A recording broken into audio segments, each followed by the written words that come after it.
Hello, Beacon. Thank you very much. So my name is Michaela, and I grew up in Providence, Rhode Island. And Providence, Rhode Island. And during the season, every Sunday after Mass, my family would rush home and we'd make a beeline for the living room. We'd all take our places, and my dad would sink into the lazy boy recliner, channel 38, and take your shoes off. Put your feet up. It's time to meet up with the Boston Red Sox. Boston's for the Boston Red Sox.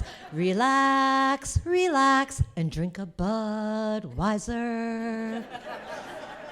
And we'd all stand there and we'd watch the screen riveted. We'd hold our breath because the quality of our lives for the rest of the week was about to be determined by Carl Yastrzemski's next at bat, Don Zimmer's big plan, and that great green monster. And if the Red Sox won, pizza for dinner. And when they lost, my mother cooked, and we ate in silence. But we all hoped that someday it was going to be our year, and we were going to win the series. And when it did finally happen, my dad didn't see it, because my dad died suddenly when I was 16 years old, watching a Red Sox game. And the medical consensus was that a steady diet of beer, cigarettes, and Vienna sausage killed my father. But I was there. I knew. The Red Sox did it. And so at my dad's funeral, when the world's greatest Red Sox fan was about to be carried from the church out into the cemetery, the entire congregation stood up, and together we sang, "Take Me Out to the Ball Game." And I haven't felt the same about baseball since. And as a matter of fact, my heartbroken family kind of foisted the whole Red Sox mantle onto my little brother, Tim, who was 6 years old at the time. I was 16.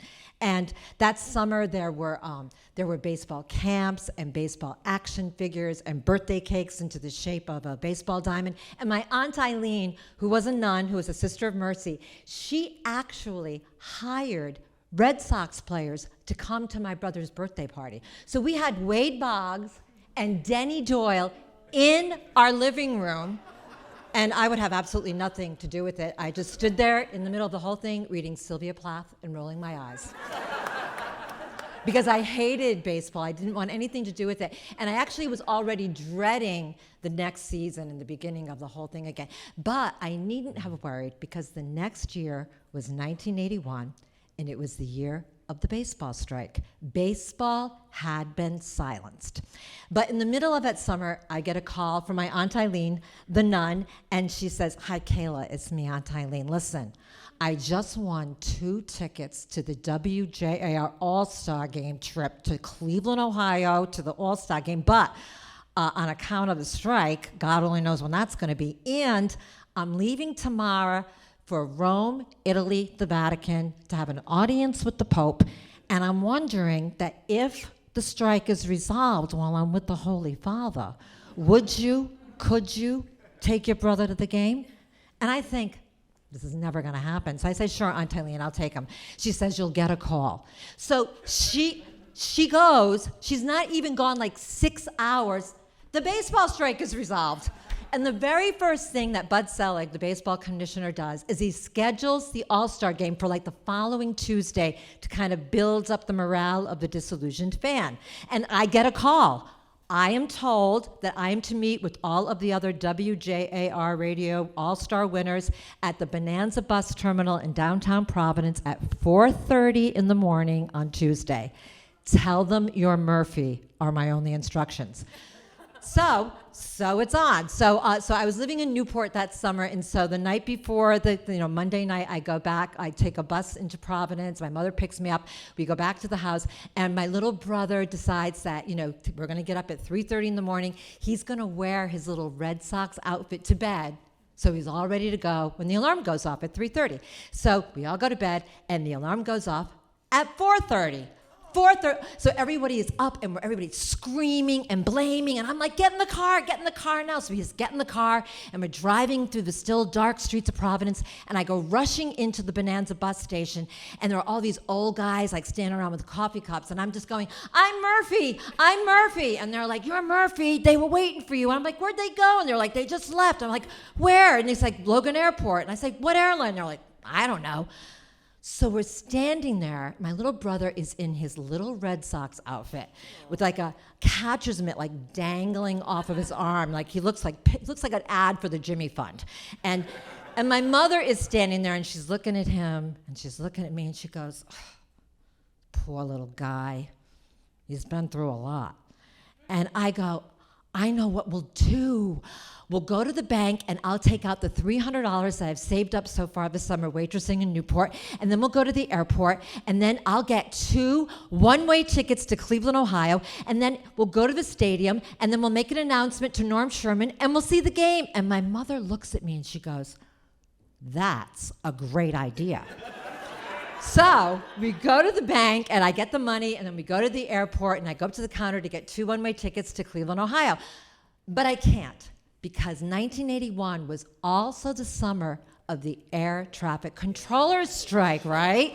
So in order to get to Cleveland, Ohio in time for the game, I could take a plane from Providence to Pittsburgh. If everything left on time, I could get a connecting flight to Cleveland. So I just say, let's just do it.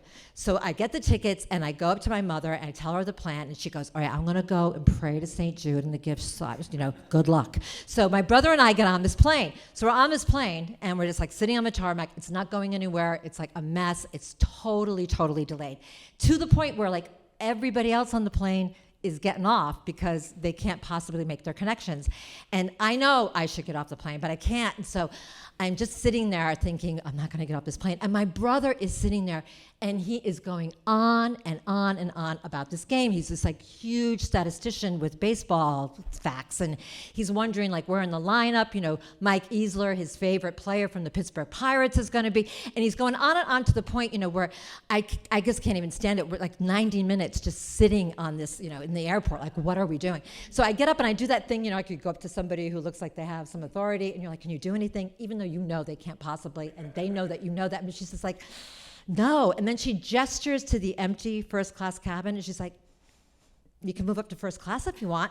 So my brother and I are sitting on a plane in first class. That's not going anywhere. And my brother's still going on and on with the statistics to the point where the guy across the aisle puts down his Wall Street Journal and he says, are you guys going to the All-Star game? And I say wicked loud, like, yes, we are, yes, we are going to the All-Star game. And then finally, like 180 minutes after its scheduled departure, our plane takes off and we head to Pittsburgh, Pennsylvania. And now we're at the baggage carousel because I've completely missed the flight to Cleveland. I have $13 in my pocket and I'm standing there with my little brother when the guy from first class comes up to us and he goes, excuse me. My name's Pete, and listen, I know that you're trying to get to the All-Star game in Cleveland, and I'm going to Cleveland too, and I was thinking I could rent a car and I could drive you. And I look at him and I think, this is exactly what they tell you never to do. Don't ever take a ride from some guy named Pete that you meet at a baggage carousel. But I look at my little brother and I think, you know what, we could die. And then I like, let's do this. So Pete gets the car, we're in the car, we're heading to Cleveland, my brother's in the middle, I'm on the end, and my little brother's still going on, and Pete's just like enchanted by my brother that he knows all this stuff about baseball. He asks how my brother knows all this, my brother tells him about our dad, and then Pete's concerned. He's concerned because he has a son who's about Tim's age, he has a daughter who's like kind of my age, and I look at him and I think, we had a dad just like you, and then Pete sees me look at him and he goes, let's do this. And he floors it to get us to Cleveland, to get us to this game on time. So we get to Cleveland and we drive up to what then was the municipal stadium. It's called the Old Lady on the Lake. And we drive up and oh my gosh, you guys, this stadium is huge. It's like 3 times the size of Fenway Park. And that game was, and I think it still is to this day, the most attended All-Star game in Major League history. 72,000 people had come to watch the return of baseball, and I'm looking for one guy. So right when we drive in, Pete turns on the radio right as then Vice President George Bush throws the first pitch. pitch. And I know from my dad that after the first pitch is thrown, I'm not going to be able to make a personal announcement. And I've been talking about that the whole way to Cleveland. So Pete looks at me and I go, I know what we'll do.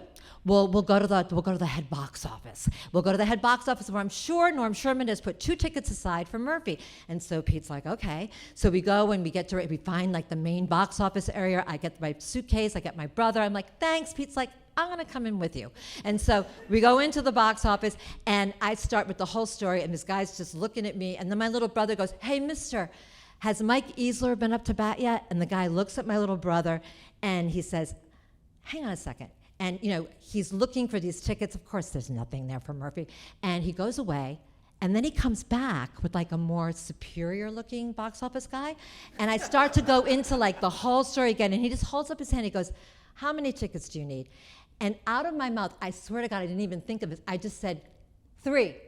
And Pete looks at me like I'm like this scam girl from Rhode Island, like, this is my get. This is like what I do. I go around and like connive my way into all these major league events. It's like, and the guy flips open the counter and he's like, follow me. And so Pete's like, well, so we go in. They tell us we can leave our suitcases, and then we follow him, follow this guy into like the underbelly of the municipal stadium. And then all of a sudden, I can hear it. That sound of baseball? And then we walk up this ramp, and the sound is getting louder and louder. And then we walk up, and it's like this sparkling of like the snapping of 1 million Instamatic cameras all around. And I look down at the field, and I see 9 men standing there ready to play baseball. And my brother gives me a nudge because the usher is taking us to our seats, which, you guys, our seats are 2 rows behind, then Vice President George Bush. We're sitting like with all the players' wives. And the usher's wicked into it. He sends my brother like a hat and a souvenir book. And the game is crazy. It was like that game where like Morgana, ran out and like planted a kiss onto the pitcher, and a streaker like fell in from the sky and like ran. It was like nuts.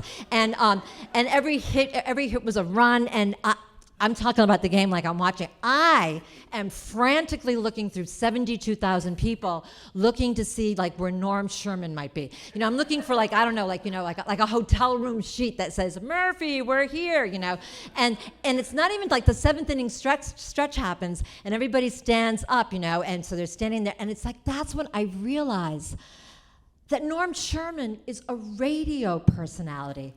I have no idea what he looks like. So I've been spending 7 innings looking for somebody. I don't even know what he looks like. And that's when everybody starts to sing, Take Me Out to the Ball Game. And I look over, and Pete tosses his arm around my brother's shoulder, and they're singing, and I think, thank God I said 3. And that's when Pete throws his other arm around me, and we're singing, and it's 1, 2, 3 strikes, you're out at the old ball game. And that's it. Game over. National League 5-4. And what had been a shared experience between 72,000 people came to an end because 72,000 people were getting up to go home. And I had $13 in my pocket. And that's when Pete said, well, I guess you're coming home with me. And so we kind of retrace our steps back into the box office. We collect our suitcases. The car is right where we left it. Here's the other thing. We didn't have any like post-game like all-star traffic because we just like rode off on the coattails of George Bush's motorcade out into the Cleveland night. So we're driving north of Cleveland, and like Pete pulls off this road. My brother is asleep on my lap, and we're driving down this road, and then all of a sudden Pete stops the car and he lowers the window, and it's totally dark. And there's like this keypad, and he punches in some numbers, and then all of a sudden these lights snap on, and it illuminates this huge wrought iron gate. And written into the top of the gate, it says, Goodyear. And the gate swings open, and Pete Goodyear drives my brother and I onto his palatial estate. I'm like, wow. So we go in, and so Pete picks up my brother to carry him into the mansion, and he calls over his shoulder that he wants me to get my mother on the phone. So, okay. So I go into the kitchen, so I call my mother, and Pete picks up the extension, so he hears this whole thing. So I'm like, Ma, and so this is what my mother says when I call her. She's like, oh, Kayla, thank God it's you. I got the Cleveland police on the other line. I was watching the game, and when I didn't see you, I got worried. So now it's like all suddenly making a lot of sense to Pete. So Pete reassures my mother, who's not particularly worried, that we'll be fine, and he was certain to get us on a plane to Providence the next day. And she goes, okay, have a good time. So the next day we got up, and we're in this beautiful place, and after, breakfast, and like the first time my brother had marmalade, he wanted to take it home with him. So Pete gives us a tour of downtown Cleveland, and then he takes us to the airport where we get 2 tickets back to Providence. And here's the other thing, okay, so it's the air traffic controller strike. So our flight, please, it's totally delayed. But so are all of the All-Star players' flights. So they're all like at their domestic gate. So we go to like every domestic gate, and my brother gets all these amazing autographs, including Mike Easler of the Pittsburgh Pirates, which he still has to this day. And then we finally get on the plane, and we go back to Providence. And when we get off the gangway, I see my mother, and I just burst into tears. And she's like all confused. She's like, oh my God, what happened? What happened? I thought you had a good time. Why are you crying? What happened? And my brother looks at her and goes, kind of everything, Ma. And so my mother brings me to the bus to go back to Newport, Rhode Island. So I'm in Newport, going to Newport, Rhode Island. I swear to God, on this bus are these 2 guys, and they're wearing WJAR All-Star hats. And I'm like, you guys? And they're like, yeah. I'm like, did you go to the All-Star game? Like, yeah. And I'm like, I'm Murphy. And like, you're Murphy. We waited for you. And I'm like, I know. I missed the bus. So like, yeah, you didn't miss nothing. By the time we got there, the game was half over. The hotel sucked. The food sucked. How'd you make out? And I said, I had a good time. Thank you very much. Congratulations, Drew, and 5 years Artichoke.